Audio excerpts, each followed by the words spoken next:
Prezados, é muito bom estar aqui com vocês nessa quarta videoaula. Meu nome é Augusto Guilherme e eu sou professor da disciplina Técnicas de Negociação.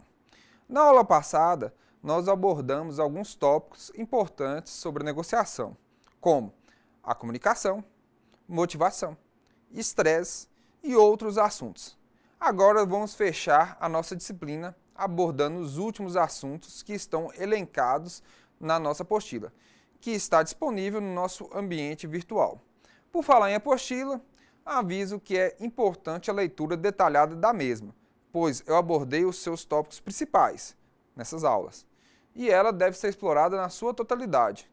Outra questão importante que eu quero reforçar com vocês é que vocês busquem novos materiais de negociação. Não se limitem apenas aos autores apresentados na nossa disciplina. Voltando ao assunto, lembro que a negociação não é utilizada somente quando estamos vendendo produto, mas em todos os momentos das nossas vidas, com nossa família, com os nossos colegas de trabalho e em diversas outras situações. Então não podemos abrir mão de sermos experts nesse assunto.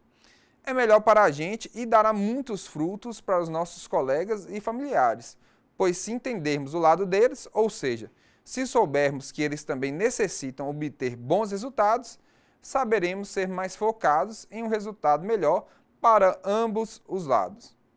Continuando a nossa aula, o enfoque agora que eu quero dar é sobre a confiança e cooperação. Concordamos que para uma boa negociação acontecer, a outra parte deve confiar na gente e cooperar. Como buscamos essa confiança? Uma das técnicas é o rapport, mas tem diversas outras que eu disse ao longo dessa nossa disciplina. Então, se ele confiar, ele será o nosso parceiro. Vai querer que a gente tenha um bom relacionamento, então ele irá cooperar conosco.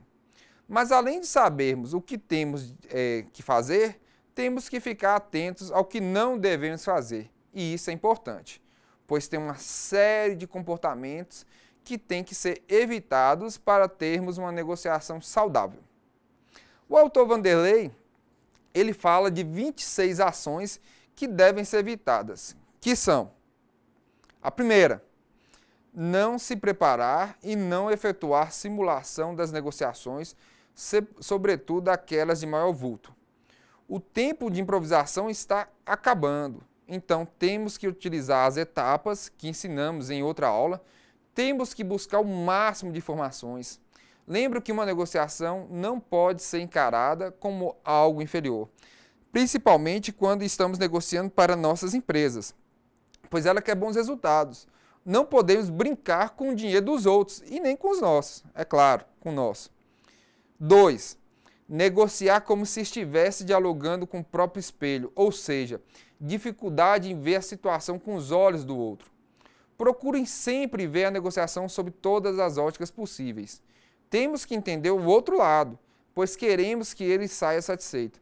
A negociação não é apenas para me deixar feliz. A felicidade deve ser mútua, ou seja, os dois lados devem sair ganhando e eles podem ganhar. 3. Acreditar que está sempre na pior situação em termos de poder, tempo e informação. Gente, não testar essas premissas, procurando coerência entre as suas suposições e a realidade. Identifique e teste os pressupostos, ou seja, temos que trabalhar as variáveis. Não vamos ficar acreditando em suposições. Somos pessoas inteligentes, então vamos trabalhar com os fatos, sem o famoso achômetro. 4. Confundir a versão dos fatos.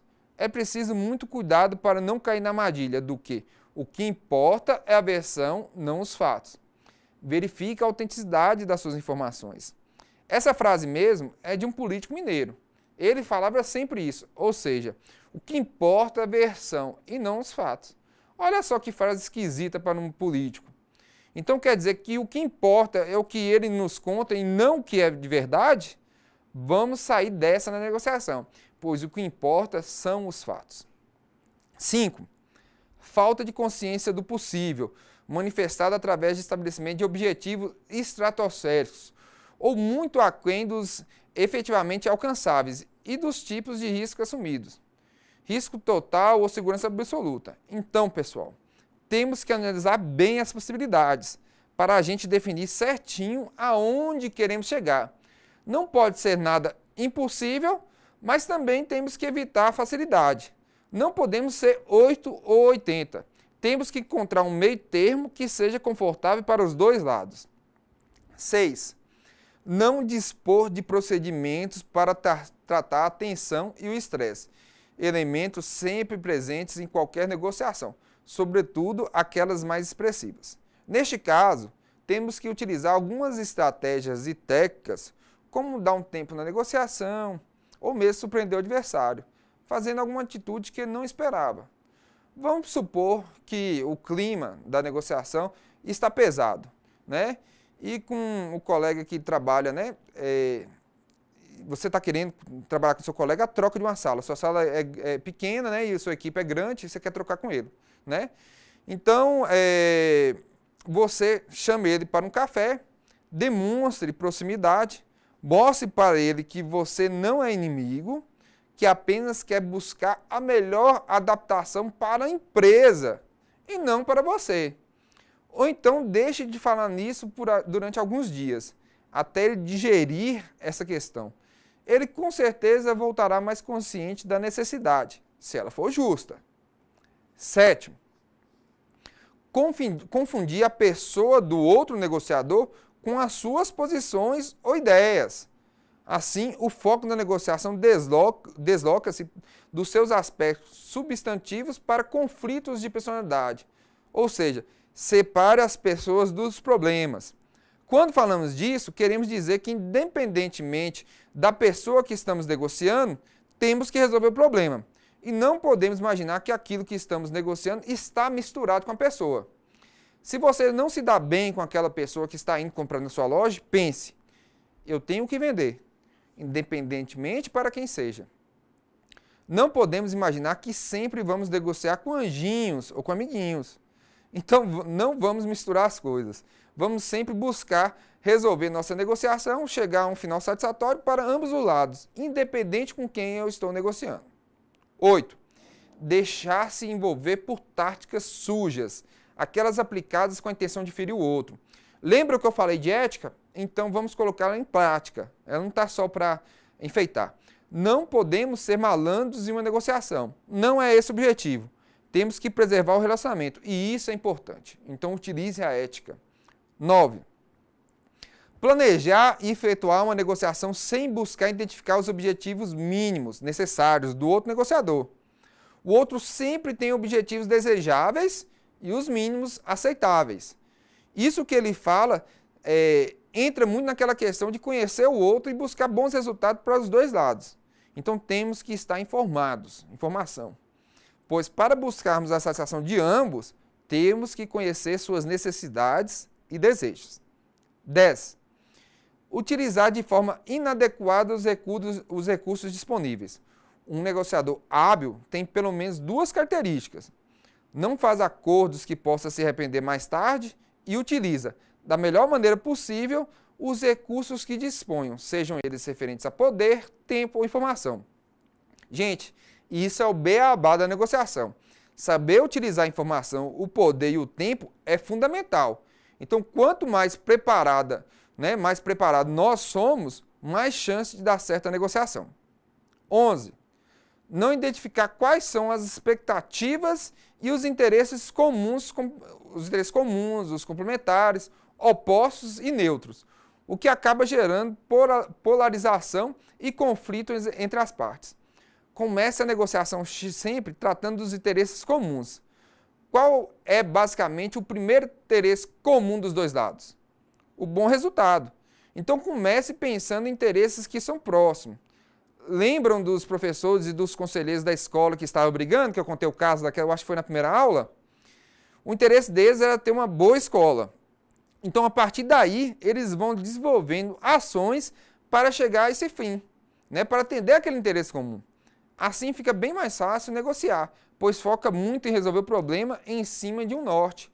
Nós já sabemos o que nós queremos. 12. Descuidar-se de formular alternativas de ganho comum. Para isso são necessários criatividade e uma boa dosagem entre pensamento convergente e divergente. De fato, sempre temos que pensar no ganho dos dois lados. Não adianta entrar na negociação pensando somente no que eu vou ganhar, no que eu quero, no que eu, etc. Não é eu. Temos que pensar no nós. A palavra da negociação é nós, nunca eu. 13. Não verificar quais são os possíveis temores do outro negociador.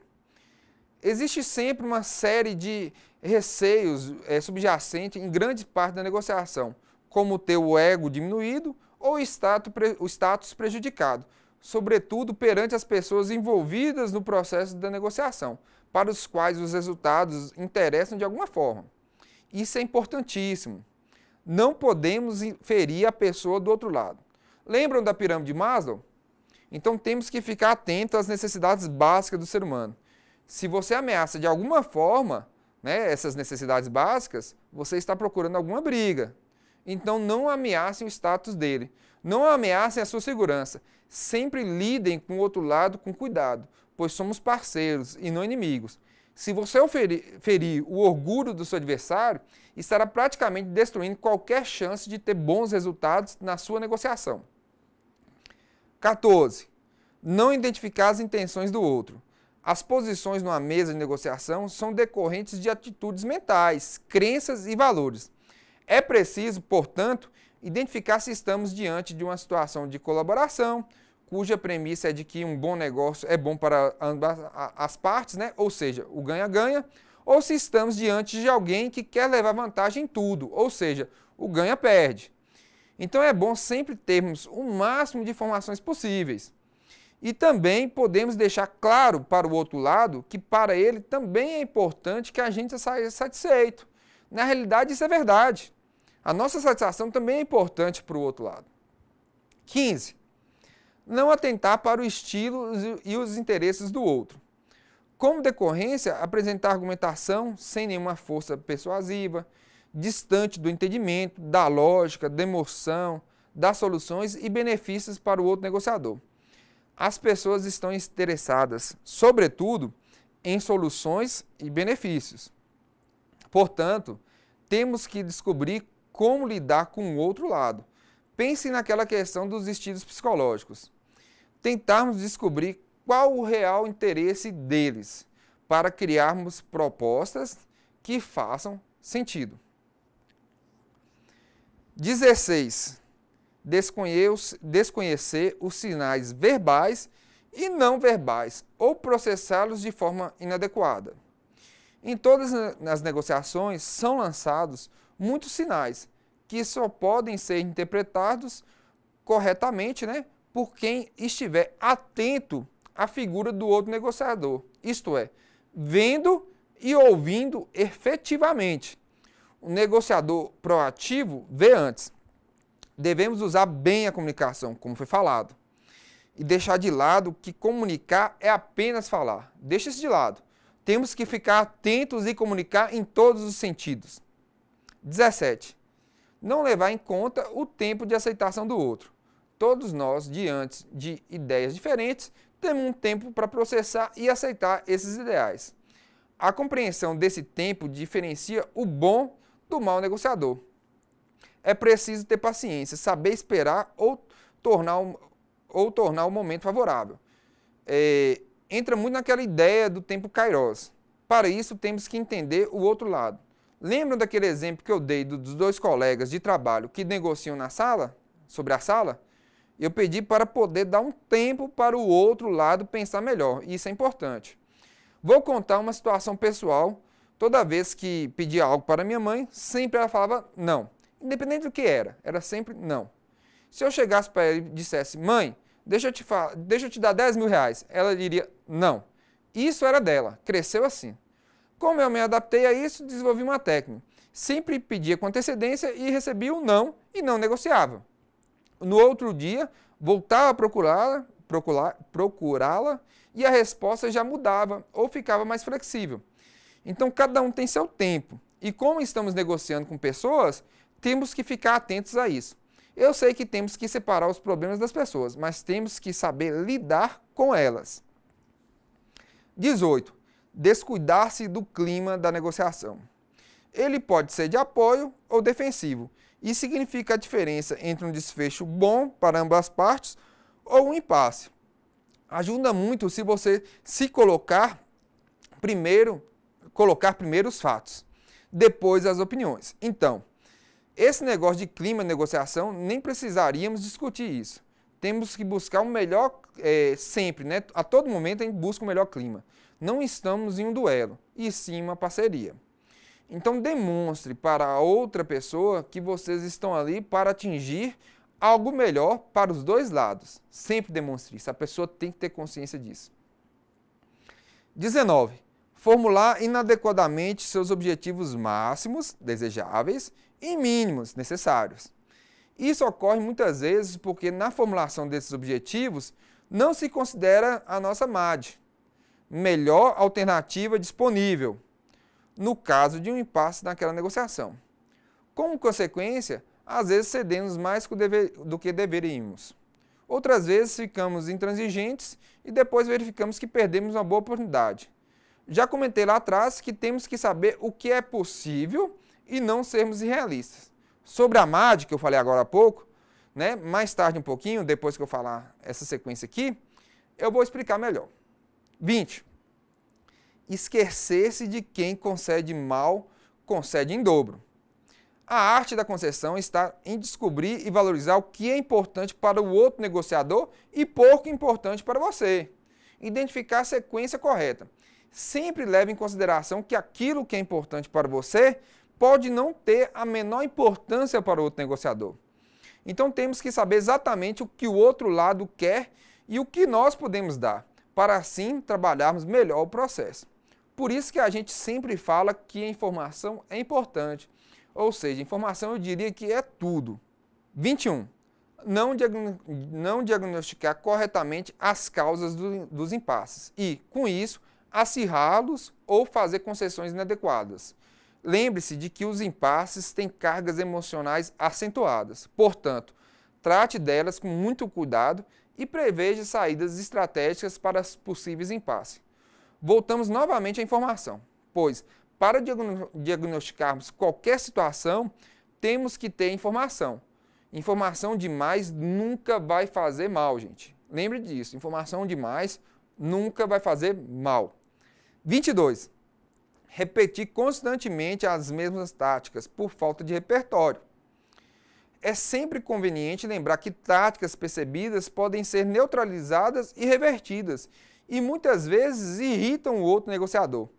Procure desenvolver um repertório de táticas e de informações, tempo e poder. Ou seja, estudem antes de negociar, percebam o momento, não mecanizem a negociação. Não é porque eu defini que eu iria usar isso ou aquilo que eu tenho que usar. Haja de acordo com o momento, utilize de acordo com o momento, sinta a negociação. Você tem que ser flexível em todos os sentidos. 23. Fazer a apresentação da proposta sem antes percorrer uma adequada fase de exploração ou sondagem. O bom negociador pergunta o dobro e compreende antes de se fazer compreendido. Então é bom explorar, pois muitas vezes você pode descobrir informações que podem mudar totalmente a negociação. 24. Negociar em equipe sem definir previamente papéis e códigos de comunicação. Defina também procedimentos de retiradas estratégicas, caso necessário. Lembram do jogo de truco? Quem combina melhor com o parceiro os toques e os papéis sempre sai vencedores. Até que ponto que a sorte de tirar as boas cartas vai influenciar nos vencedores? Quase nada. Bons jogadores conseguem vencer mesmo com cartas ruins. 25. Esquecer que a negociação só termina quando o acordo foi cumprido e não quando o acordo foi firmado. Tenha formas de avaliar e controlar o que foi acordado. É aquela fase de negociação que aparamos as arestas. Lembra que a última fase nunca é aquela que fechamos o acordo?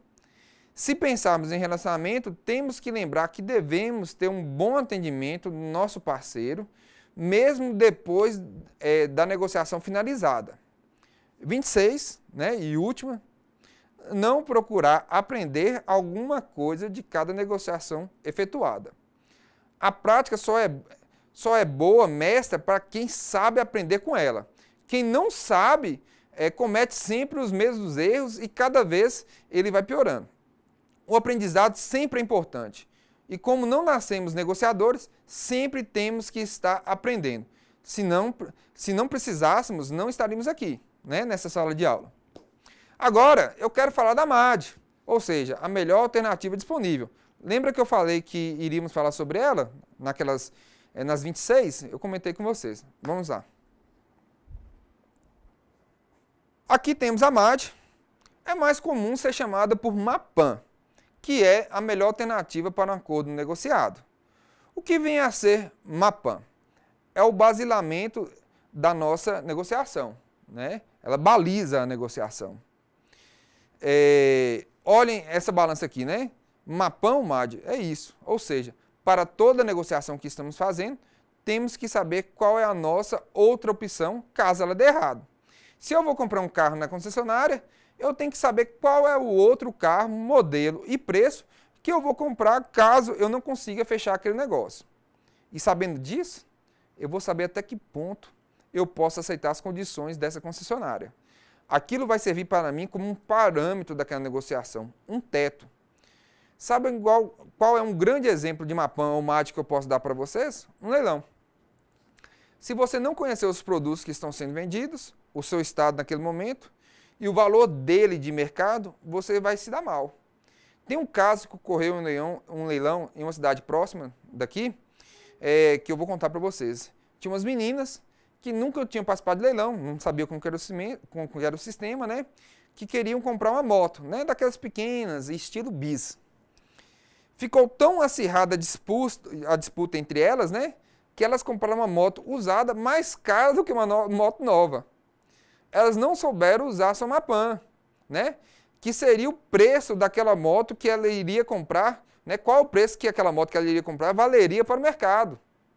Acima daquilo, não valeria a pena dar lance. Eu tenho que definir o meu limite em cima de dados concretos, né? Se o emprego meu está me remunerando mal, eu tenho que saber qual é o meu valor para o mercado. Vou conseguir um salário de 2.000 caso eu saia desse emprego? Acima disso eu não consigo? Se sim, essa é a minha MAPAN.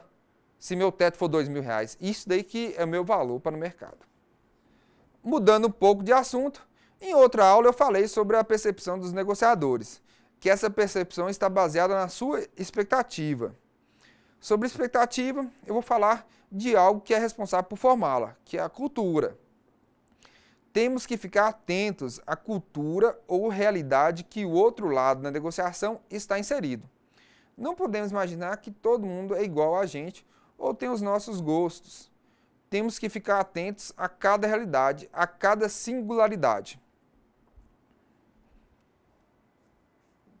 Teve uma vez que um grupo empresarial do Brasil fechou um bom negócio com árabes, né? E na comemoração eles deram um chapéu de couro, né, de um tradicional cantor nordestino para esse grupo, né, esse árabe, né, como agradecimento. Porém, no chapéu tinha a estrela de Davi, né, que eles ligavam a Israel, que era inimigo do seu país. Aquilo causou um constrangimento e quase o negócio foi desfeito. Então temos que ficar muito atentos à cultura de quem estamos negociando, pois os costumes são diferentes. Isso tem que ser usado a nosso favor. Não pode virar uma arma contra a gente.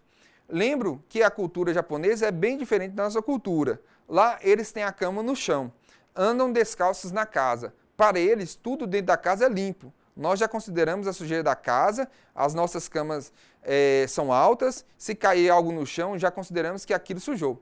Isso faz parte da nossa cultura, não da deles. Então sempre temos que negociar pensando em nosso contexto. Negociar é simples? Sim, eu acho, mas é complexo. Não podemos nos limitar. Temos que saber cada detalhe do nosso adversário, pois não queremos que nossa negociação não dê certo por algo simples. Se for para não dar certo, que seja por algo que realmente se justifique. Então, se soubermos e entendemos a cultura do nosso adversário Isso vai ajudar no processo de criação de expectativa. Ele terá as melhores expectativas. Vamos pensar, qual é a chance de uma pessoa neonazista conseguir negociar algo com um judeu? Eu acho que é nenhuma. Ou mesmo de algum político homofóbico receber apoio de algum grupo que defenda a causa gay. Meio impossível, não é? Tem um caso para contar para vocês sobre negociação, que foge um pouco do tema cultura. Eu estava organizando, juntamente com meus alunos, uma festa da turma deles. Eu queria que a faculdade que eu trabalho, cedesse um espaço para eles fazerem a festa. O representante da turma teria uma reunião com os sócios, mas antes da reunião, eu e o representante sentamos para definirmos as estratégicas e táticas da negociação. Eu pedi para esse aluno meu, que é o representante, para ele convencer os sócios que quem queria fazer a festa, na verdade, não eram os alunos, mas sim a faculdade. Pois com a festa, os alunos iriam ficar felizes, motivados, e isso era interessante para a faculdade, e o nome dela seria divulgado, pois eles convidariam pessoas de fora. E isso também era interessante para a faculdade. Então, meu aluno entrou na reunião dizendo que iria atender um desejo não dele, mas sim da faculdade. Viu como podemos trabalhar os interesses? No final, era a faculdade que estava querendo a festa. E, na verdade, não era mentira. Realmente ela precisava. Ou seja, ela teria mais vantagens do que desvantagens.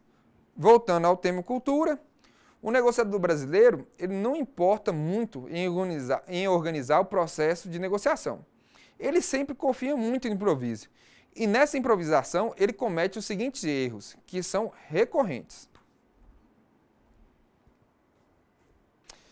Ele prende-se a detalhes e esquece o todo. Às vezes, ele implica com algo que não vê que a negociação é bem maior do que isso. Ele provoca ressentimentos explorando as fraquezas da outra parte. Não podemos ferir a outra parte, pois dependemos dela. Lembra? Ele evita o conflito em vez de administrar. Gente, o conflito é importante para a negociação. Na verdade, uma negociação nasce de um conflito. Ele confia demais em suas habilidades e queima etapas importantes na negociação. A negociação não é um jogo de improviso. Quanto mais utilizarmos táticas e estratégias, mais chances teremos de obter bons resultados. Improvisa muito, abusando do jogo de cintura e desprezando o planejamento. Isso é típico do brasileiro. A improvisação não pode ser a regra, e sim a exceção. Ela pode até existir, mas como exceção à regra. Não cumpre prazos ou promessas, e com isso perde a credibilidade. Com isso, ele acaba com o relacionamento. Temos que ter um bom relacionamento. Lembram que relacionamento é uma das coisas mais importantes, da negociação. Ele preocupa-se apenas com o seu lado. A negociação, gente, é ganha-ganha, ou seja, os dois lados têm que sair satisfeitos. Se ele não quiser fazer uma negociação ganha-ganha, ele não está sendo um bom negociador.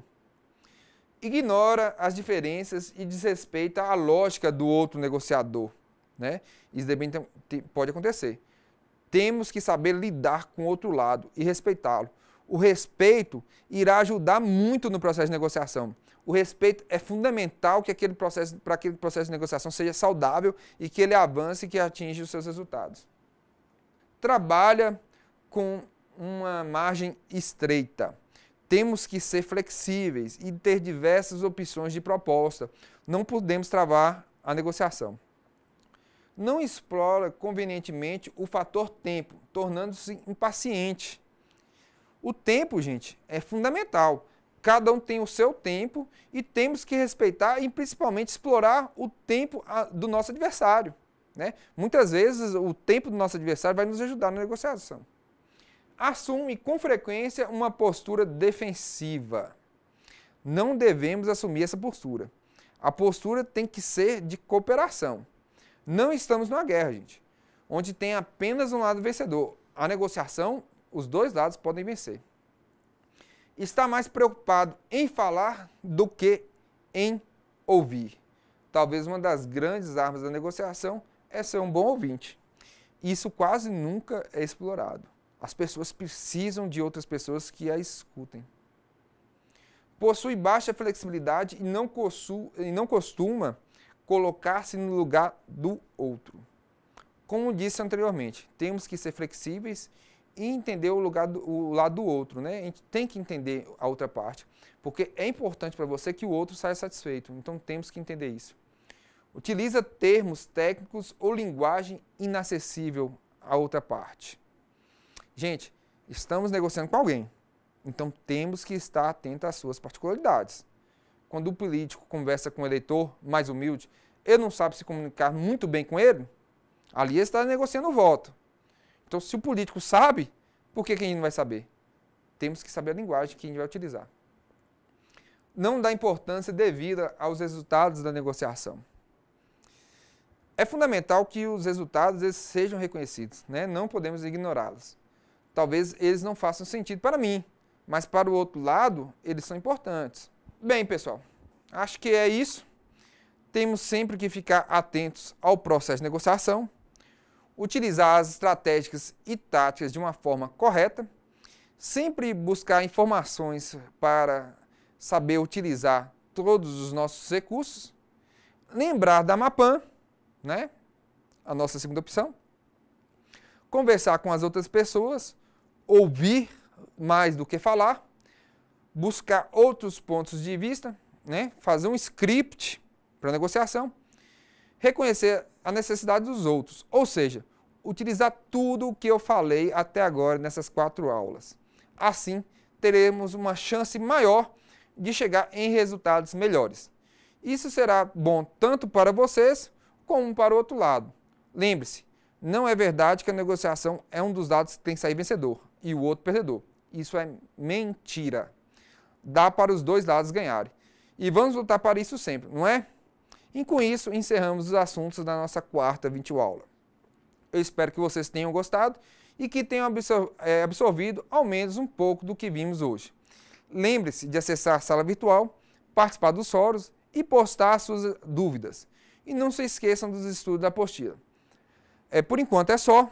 Bons estudos e até a próxima. Obrigado.